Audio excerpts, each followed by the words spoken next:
and welcome to our Umoja Karamu Celebration 2014.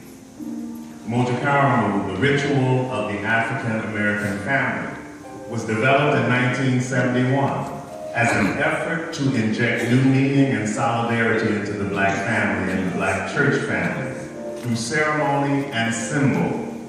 It is a unique service which uses rituals, narrative, and dance, coupled with beautiful music from the African American tradition that are easily understood.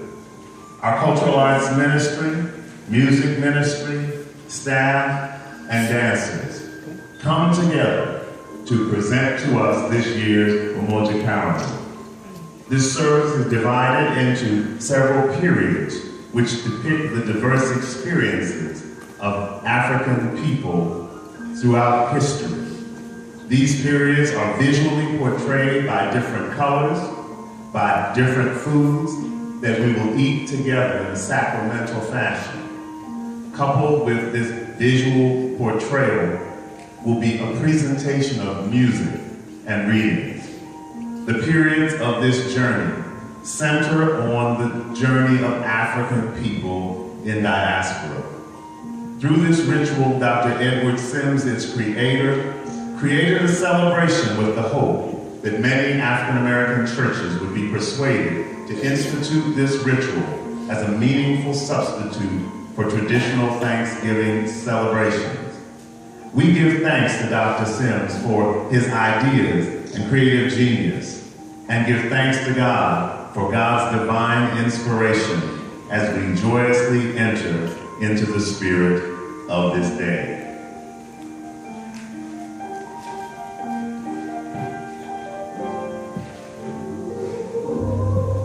It was a long time ago. I have almost forgotten my dream, but it was there then, in front of me, bright as the sun, my dream. These black-eyed peas symbolize for us every Black son and daughter of Africa that lived. Let us eat the black-eyed peas together. They symbolize those who fished the rivers, climbed the mountains, hunted wild game, worshipped her gods, and fashioned her kingdoms. The children of Africans had to be beautiful because they emerged from Africa, the most beautiful of all continents and the cradle of all humanity. The families came together to form tribes, which became an extended family. No one had to be without a father or mother as long as there was a tribe and the tribal customs that reinforced the concept of family. Every person in the tribe had a responsibility, which added to the life and strength of the tribe. There were those who hunted, those who fished, those who farmed, those who made crafts, those who herded animals, and those who were builders. There were the artists and the griots, the storytellers and the walking repositories of a people's history. There were the elders, the diviners, the holy men and the holy women. Each person recognized that the quality of life of the tribe was predicated on how well he or she performed his or her assigned task. The economy of the African family was based on cooperation rather than competition. There were laws and customs with regard to birth, marriage, social interaction, and death that were deeply ingrained in the life of the people. Our ancestors were a natural people, ever looking to the forces of the earth, air, fire, and water, to the sun, moon, and stars, to the mountains, trees, and forests, to the birds of the air, beasts of the field, and the marine life of the river streams and oceans for direction.